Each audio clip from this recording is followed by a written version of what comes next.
welcome back, everybody. Time to grab your gear, take to the road. As we hop on the e-bike revolution and talk to the entrepreneurs driving it all and the love stories of those just riding along. And today, well, we've got some very active participants in the story. We want to welcome Brenda and Michael Hudson. Did I get that name correct here? Yeah, yes. You did. Okay, Brenda and Michael. You always have to say the woman's name first. They have it the other way. So I have to say Brenda and Michael. I'm old school here. And let's start with Brenda. You're a couple of e-bike enthusiasts here. Brenda, I'm looking at your bio here. It's pretty impressive. Top producing associate broker, realtor, Coldwell Banker Premier. That's not just the regular ones. That's right. You've gotten 5-star awards and lots of things here. So you're pretty active at a time in life when people are starting to slow down. I didn't ask you how old you are, but you look like you're around my age, and I'm an aging baby boomer here. So people keep saying, when are you going to slow down? Do you ever hear that? Not yet. Good. Well, so maybe I'm guessing wrong, but it sounds like you're somebody that is not going to ever retire or slow down.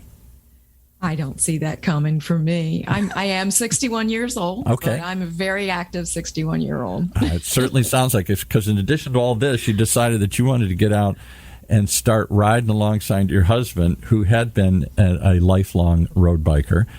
But what I'm told is you didn't want to drag him down. You didn't want to hold him back. And so you guys stumbled into a PEDEGO store in Delaware somewhere? What's the town? In Lewis, Delaware. Delaware. That's the first city in the first state. I'm a big history buff. I didn't know that was the first thing. Yes, it is. I will tell you, just as an aside, I hope this doesn't offend anybody in Delaware, but I don't really know a lot about Delaware, other than it's a very small state. And I was on a quest to see all 50 states by the time I was 50. So I took trips all over the place in my spare time. And one time I went to Philadelphia, and I said, well, I got to drive down to Delaware. It's not that far away. So I just literally drove down to Wilmington, drove around and said, okay, been to Delaware. But I'm still not sure what's there other than Wilmington. Well, you didn't come far enough south, Paul. That was the key. That was the key. I just drove into Wilmington, drove around for an hour, had lunch, and said, okay, I've been here. Check that one off the list. And I thought, there must be more to Delaware than that. Hey, we have the Atlantic Ocean on our coast and the Delaware Bay. We're a big resort area, and we're known as the vacation place for those in D.C. Michael, what was that called? The nation's summer capital. That's right. Oh, that was Delaware's brand back in the 60s and 70s and probably through part of the 80s. Well, I'm a history buff, and I know there's a lot of revolutionary history and early stories there, and old mansions and whatnot. The DuPont family came from there, and all the stuff they did. So I don't know enough about Delaware, so I'll confess. I usually try and pretend I know a little bit about something. I know very little about Delaware, other than you guys went into a store there and decided you might have an answer. This might be a way to ride along with your husband and not hold him back. Was that the motivation here? Well, here's how it started. Our house is right across from the new Rail to Trail project in Delaware. Wow. And so this was wonderful, for my husband, because he is the biker. And we've talked about the Rails to Trails movement. In fact, we're still trying to get somebody on from that. Something I never heard of until this show, and we've talked a lot about it in the show. There's a lot of stores near Rails to Trails, a lot of people riding it. What is that? They take old railroad lines and they turn them into from rails to trails, right? They do. And it makes a wonderful place to ride. So anyway, Michael was riding on that with his road bike, and me trying to keep up behind him with my little hybrid. It's almost impossible. And I kind of gave up. And then I was at home thinking about it. How in the world could we go out together and me be able to keep up, and yet him still be able to keep his pace and get the exercise that he wanted? Right. And so one day we were out at lunch at a restaurant across from the PEDEGO store, and I said, hey, how about if we go over to PEDEGO's store and check that out? Mm-hmm. Well, we did, and the people in there, the guy that was actually there and talked to us, his name was Lenny. He asked us. He said, "Hey, take them for a ride. Pick any of them and just go for a ride. Wow. Don't get to do that with too many products. You don't get to take the toaster out for a ride. Go take the toaster home and make some toast and see how it works. Well, I'll tell you what, we did it and we came back and I said, Michael, I think this will work for me to help me keep up with you and we could ride together again. And so I purchased my boomerang. We came back and after Lenny got it ready for me, and that was in December. And, I've been riding ever since. But I think it was, Michael, what was it, in April? You got your bike? Yeah, somewhere around there. Well, because I don't want to make this sound too corny, but it's sort of boomeranged and made you come back again here. Because what I'm told is you were originally trying to keep up with him, and somewhere along the way, Michael, you said, hey, I got to keep up with her now. Well, Paul, here's among the things that, about Delaware to know is in southern Delaware, the wind blows in every direction. Every direction, all at once, all the time, right? And, we would go on these nice rides, and I would be exhausted trying to get home because we had a 15-mile-an-hour wind in our face, and because she could get faster than me now and would run away from me. Yeah, right. So I got great workouts, but I realized this is kind of stupid. Yeah. Because, having gone on the test drive with her, Paul, one of the things I recognized was I was kind of blown away as a lifelong road bike rider at the kind of workout I could get on an e-bike. Talk about that, because that's something people don't expect. I'm not sure I expected. You think it's a way to get out and get active again. Gee, I've had a heart attack, or I'm older, or whatever. We had William Shatner on. He's 90, for Pete's sake. It's the only way I can get out and ride a bike anymore here. And yet, more and more I'm hearing people say, I'm losing weight. I'm getting healthier. I'm getting a workout. On an e-bike? How does that work? Well, you've got options. Yeah. I've got 6 options, 5 speed options, and one where I don't have any assist, and I just have that little throttle that when I need to go somewhere or get out of the way for or a second, cross a road, I can do. Right. And the thing, I'm not a fast guy. I'm a 16, 17 mile an hour guy on my road bike on typical. Mm-hmm. And I'm test driving with her, and it's like, okay, I'm going to put the thing up in 6 and see what happens. And I'm still cranking along at 16, 17 miles an hour very happily. She's keeping pace and everything's fine. I realized that made a lot of sense. And as we started doing longer rides because now she could engage in a longer ride and enjoyed it.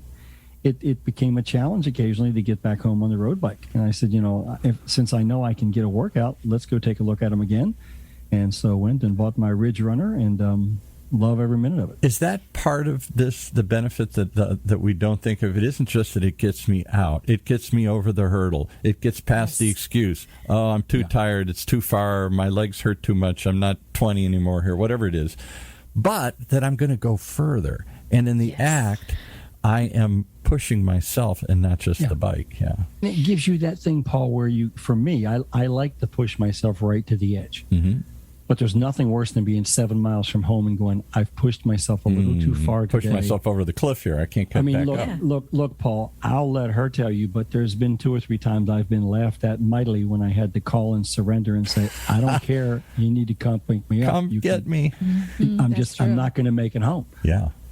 And, now that's taken out of the picture, which allows us to be more comfortable. And then she knows that she's not going to run out of energy. So no matter how long the ride is, in her case, she can go to 60 miles with your boomerang. I think I can do about 50. It gives us that ability to go further and enjoy it more. And that's it. In the process of going further, you enjoy it more. You're spending more time on the bike, and then whether you realize it or not, you are pedaling more. You are active more, and you are not just happier. It seems like people are getting healthier.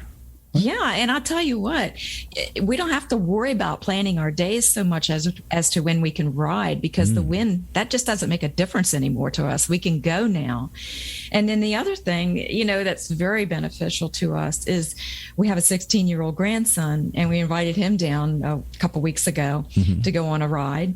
And we ended up doing a 32-mile ride, and we were good to go. And he's huffing and puffing, yeah. I'm not sure how happy he is about that little but we did have fun the entire time. Yeah, right. So we know we can keep up with the grandbabies. So there you go. You're in that age where I remember the song Christopher Cross, "Ride Like the Wind" from the 80s. That's what you're not riding. Right. You're riding with the wind. You're riding like the wind here. Yes, we are, and loving it. All right. So how has this changed your life anyway? Is this just once in in a while we have fun and the rest of the time it sits in the garage gathering dust? Or does this get you out? I guess I'm asking a leading question because it seems like it does get people out more often.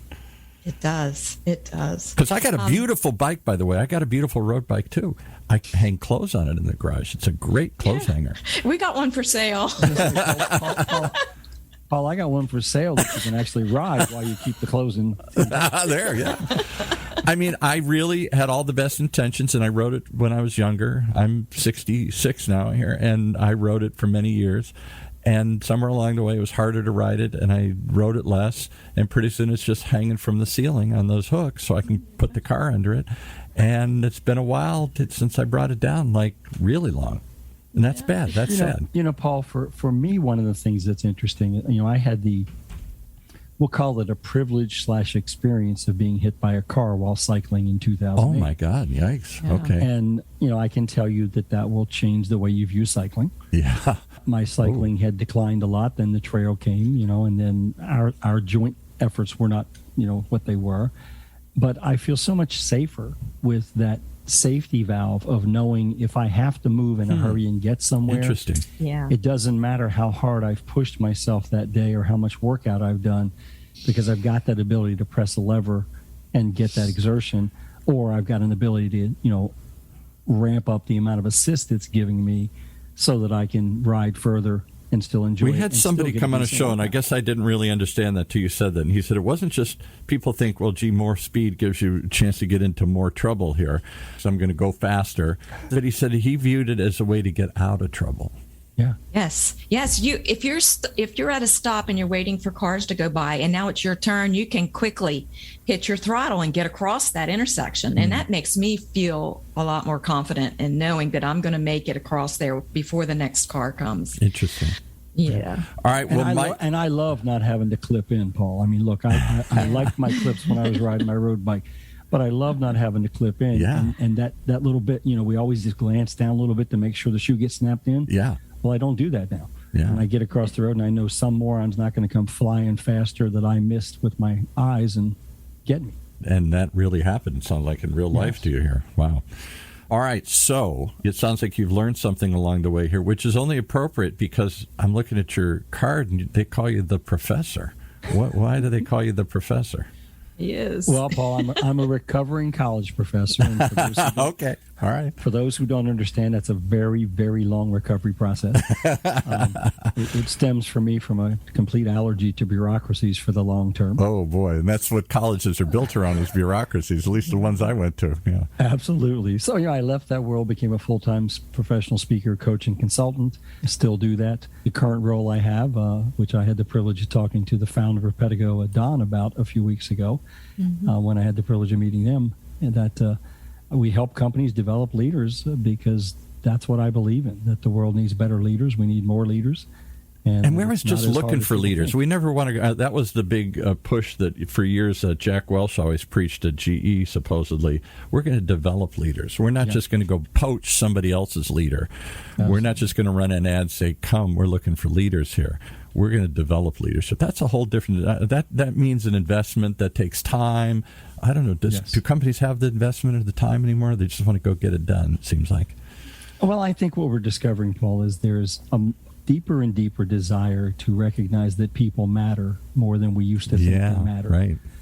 And in leadership success, you got to develop the people to understand that. So do you think then that people are an investment or are just a cost? They're an investment.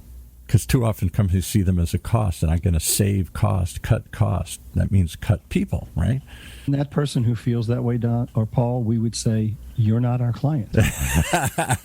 Because we know we can't help you if that's how you see the world. If you don't see the people as an investment that you're putting. I mean, it's the same as why we bought eBikes. It's an investment in us and this last quarter of our lives and how we want to live that. Yeah, interesting. I hadn't thought about it. So it's not just, right, it's not just there's a cost, obviously, to all these things. Of course. Some of these things are cheap. Or is developing leadership probably cheap or quick? But you're making a commitment and an investment. I never thought of it that way. That's the first time I've ever had it described that way. You make an investment in yourselves there.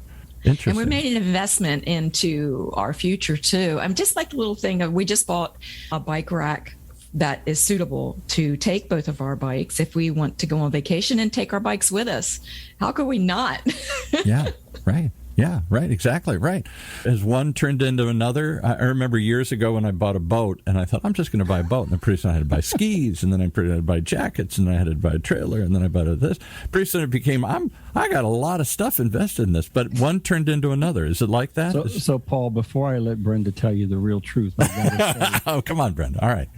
You just defined the male side of things. And as I heard someone joke, I bought an e-bike. And now I realize I spend more money buying stuff for my e-bike than I spend for the women I date. Yeah.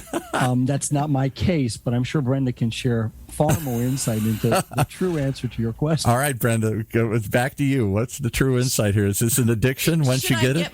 Should I get my list out and read it to you? Yeah. What he's bought for his new bike. He needs to name his new bike because he's treating it like a person. I love that. But that brings one of the other themes I hear over and over again. There's something youthful about this. I gave it some name, the Avenger or something. I was a superhero when I was on that bike. Yeah. And it meant something to me. My first car had a name. I think I called it I forgot, it was a girl's name. I have to think back now. Of course it was. It was a girl's name. And so, but it wasn't just the car. It wasn't just a brand. It was a person. I gave it a personality to it. And so I wonder, I asked somebody once on one of these shows, he said, no, I don't name my bike. I said, oh, okay. And then that would just be me. But have you given your bike a name? Has it got a personality? Is it more than just the Ridge Runner model here? I'm pondering at the moment it's going to become Spartacus. Spartacus. I am Spartacus. Yes. Paul, if you ever want to have real fun, Paul, go into a deli or somewhere and order a sandwich. And when they ask for the name, tell them Spartacus. Yeah. Because when they call you, it'll crack the entire place up and it'll be a great day for everyone. Oh, my goodness. Well, so you got to be of a certain age. Kirk Douglas, yes, Gene Simmons, or Laurence Olivier, Spartacus. Yeah. And at the end, they capture the whole giant insurrection. And he stops up and he says, okay, which one of you 1,000 people, if you tell us who's Spartacus, we'll let you all go. And they all stand up one by one. I am Spartacus. I am Spartacus. I am Spartacus. So they kill them all. What a great story. Just to kind of close that, I think my bike's name would have to be Spirit. Because every time I get on it, it raises my spirit. Wow. And it gets me to where I want to go and have fun knowing I'm going to go somewhere and do something, being out of the house, not sitting in front of the TV. We do another show here, not for Pedego. We produce some other shows here on the network, and it was a couple that's traveling the world, and they just came back from Bali, and they said what was so weird about Bali is everything has a spirit animal, spirit house. They hug the tree. They celebrate everything has a spirit within it. I thought, does my car have a spirit? Does my toaster have a spirit? I don't think of it. I just think of it as an appliance, as a product. But you're saying that you feel like some spiritual, this is your spirit animal, your spirit guide or something almost. Yeah, like at Christmas time, it had Christmas lights on it. Of course it was the Christmas spirit. The Christmas spirit. Well, you guys have got the right spirit. We need to have you more on because you really are embodying what I feel. Anytime. I always say to people, the good news is, well, they tell me I'm going to live to be 100, given my, history and age. And I say, is that the good news or the bad news? Yeah, really. For you, it's definitely the good news here. New trails to blaze, new things to learn, new investments to make, and still going. I remember when my aunt reached 90, my late aunt, she died a number of years ago, but when she reached 90, she said, I want to go get a new car. I'm like, a new car? You're 90. And she said, what do you think? I'm not going to live? And I'm like, no. Let's go get your new car. Absolutely. No, what am I saying? Yeah. So you're never too old for something new and to make an investment in yourself and to keep going here. All right. Well, anything else you'd like to tell people that are still lagging behind, that haven't tried yet? I'll start with Michael. What do you say? You're the professor. What would you tell people? What's your lesson for today here? I'm going to say that most of what you've heard about e-bikes is probably wrong if you haven't looked into them seriously. Mm-hmm. Number one, they're not devil machines. Yeah, they fake bikes. That's not a real bike. That's just you're not cheating when you're riding an e-bike. Yeah, right. You're also not being if you're an idiot, you're an idiot, Paul. When you're riding a bicycle, yes, right. a tricycle, or a go-kart. Yes. The idiots you meet on the trail that give e-bikes a bad name. Right. They would give regular bikes a bad name. Yeah. Or they'd be rude. They'd be cutting people off. They'd be going too fast or doing something here. Yeah, exactly. But, the freedom it gives you, the extra safety it gives you, the still ability to get a great workout. If you haven't tried them or thought about them, I encourage you to take a look at them. What do you say? I would have bet you $1,000 when she bought hers that I will never have one. Yeah. Oh, there's the truth. There's a truthful statement, and yet it boomeranged right back, that boomerang model, and brought you back in. What do you say, Brenda? And I would never have said I would ever sell my bike. Oh, but yeah. The other one's for sale. So, Brenda, what? Because you sound like the story we hear. I tried it. I had to have it. I mean, is it that quick? I think I called him back the next day. Yeah, I called him back the next day because I wanted to go back and make sure that the bike I rode was what I wanted. Mm-hmm. And it wasn't. The one I went back in and rode was the Boomerang. Mm-hmm. And that was the bike for me. I'm a short person. I'm only 5 foot. So wow. I had to have something you could step through and get off of easily and get my feet on the ground. So that bike fit me perfectly. And they have a bike for everybody. They really do. Even trikes and other sorts of things. Yes, they do. They have it for everybody. But take your time and figure out which one is for you. Well, you took a long time. You took all of 2 rides to fall in love with this thing here. So, yeah, but I made him wait for 2 months or 3 months. Yeah. Did you guys fall in love that fast? Was it love at first sight when you met, or did it take 2 or 3 months for this to develop here? I'm just curious. You don't even want to hear this story. I'd love to share the story with you, Paul. We don't have another 20 minutes. Okay. All right. But in fact, there is very much that element to our story. Yeah. So. Yeah. Well, it's a continuing story. We thank you for letting us ride along here today. Michael and Brenda, I'll do it the opposite way this time. Michael and Brenda Hudson, somewhere in that strange little state called Delaware that I know nothing about. They're finding a way to ride like the wind here and find new adventures. Thanks for joining us here today. Sure. Thank you, Paul. Thank you. Well, there you have it. If that's not another fun example of why you got to ride along each and every time, I don't know what is. What's it going to get you up on a bike here?